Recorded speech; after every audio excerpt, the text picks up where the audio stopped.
Assalamualaikum warahmatullahi wabarakatuh. Perkenalkan, nama saya Alisa Namira. Saya dari Prodi Psikologi. Pada video ini izinkan saya untuk memberikan pendapat saya terhadap studi kasus mengenai hakikat manusia, yaitu mengapa saat ini manusia banyak yang melakukan pelanggaran, baik pelanggaran norma agama dan norma sosial. Lalu bagaimana cara mengatasi dan langkah-langkah agar manusia kembali kepada hakikatnya. Dalam Islam, manusia dan hakikatnya terbagi menjadi tiga. Manusia disebutkan dalam Al-Quran, yang pertama adalah Al-Bashar, yaitu manusia dalam arti fisik atau biologis, manusia yang sekadar ada. Lalu yang kedua adalah An-Nas, manusia adalah makhluk sosial, manusia makhluk yang saling berketergantungan, manusia adalah makhluk yang saling membutuhkan satu sama lain. Yang terakhir yang disebutkan dalam Al-Quran adalah Al-Insan, manusia adalah makhluk yang berakal, ahsani taqwim, makhluk yang bisa membedakan baik dan buruk, perintah dan larangan, halal dan haram. Menurut para ahli ilmu tasawuf, memandang manusia bukan sekadar makhluk yang lahir yang berakal, tetapi manusia merupakan seorang hamba Allah yang mempunyai dua dimensi lahiriah dan batiniah. Manusia sebagai makhluk keberagaman, hubungan pribadi manusia dengan Tuhan yang bersifat transdeval atau melibatkan rohani manusia yang bersifat perorangan. Lantas, mengapa saat ini manusia banyak yang melakukan pelanggaran, terutama dalam norma agama dan norma sosial?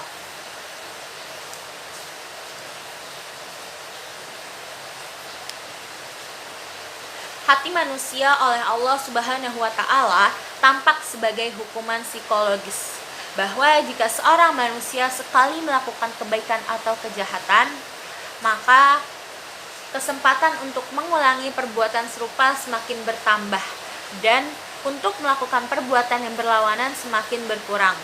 Dengan terus-menerus melakukan kebajikan atau kejahatan, maka seorang manusia hampir tidak dapat melakukan perbuatan yang berlawanan, bahkan untuk sekedar memikirkannya. Sedemikian rupa, sehingga jika manusia melakukan kejahatan, maka mata dan hatinya akan tertutup. Tetapi jika manusia melakukan kebaikan, maka ia akan mendapatkan kekokohan jiwa yang tidak dapat dipengaruhi oleh syaitan. Walau demikian, perbuatan-perbuatan yang dapat menyebabkan kebiasaan psikologis betapapun kuatnya tidak boleh dipandang sebagai determinan yang mutlak, karena bagi tingkah laku manusia tidak ada keterlanjutan yang tidak dapat diperbaiki. Walaupun saat ini banyak manusia yang melanggar norma agama dan norma sosial, bukan berarti ia tidak dapat mengubah dirinya. Sebagai wujud sifat hakikat manusia, manusia memiliki kata hati atau hati nurani, di mana kemampuan pada diri manusia yang memberi penerangan tentang baik buruknya perbuatan sebagai manusia. Sebagai wujud sifat hakikat manusia pula, manusia memiliki moral dan etika, yang dimana merujuk pada perbuatan yang benar atau salah, berkeperimanusiaan atau jahat. Manusia pada hakikatnya pula memiliki kewajiban dan hak, yaitu disiplin sosial dan disiplin agama. Di mana jika ia melaksanakan hak dan kewajibannya terhadap disiplin sosial, jika melanggar ia akan merasakan malu, dan di mana jika ia melanggar disiplin agama, jika melanggar ia akan merasakan dosa. Lantas, mengapa banyak manusia masih melakukan hal-hal tersebut?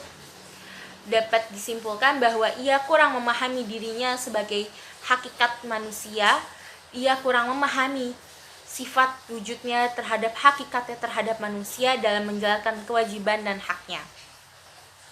Hal tersebut dapat dipengaruhi oleh pola pikir manusia. Manusia satu-satunya makhluk yang diciptakan oleh Allah Subhanahu wa Ta'ala sebaik mungkin, sesempurna mungkin. Manusia satu-satunya makhluk yang diberikan akal oleh Allah Subhanahu wa Ta'ala.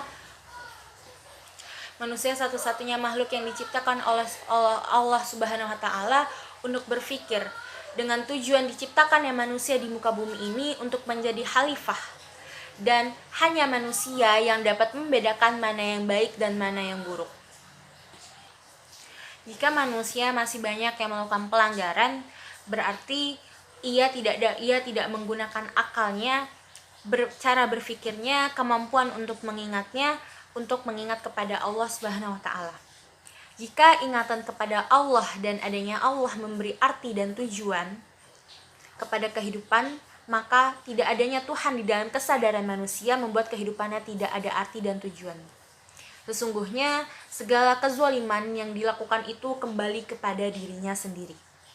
Al-Quran menyampaikan bahwa kelemahan manusia yang paling dasar dan menyebabkan semua dosa besarnya adalah kepicikan, dhaif, dan kesempitan pikiran, kotor. Al-Quran secara tidak henti-hentinya menyebutkan kelemahan ini di dalam bentuk-bentuk dan konteks-konteks yang berbeda. Baik, kesombongan manusia maupun keputusasaannya adalah akibat kepicikan.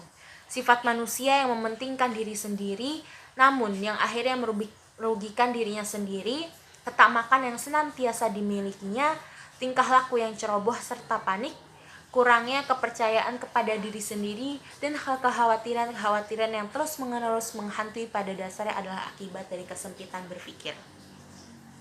Yang dimana berpikir merupakan salah satu fitrah yang diberikan oleh Allah Subhanahu wa taala kepada manusia.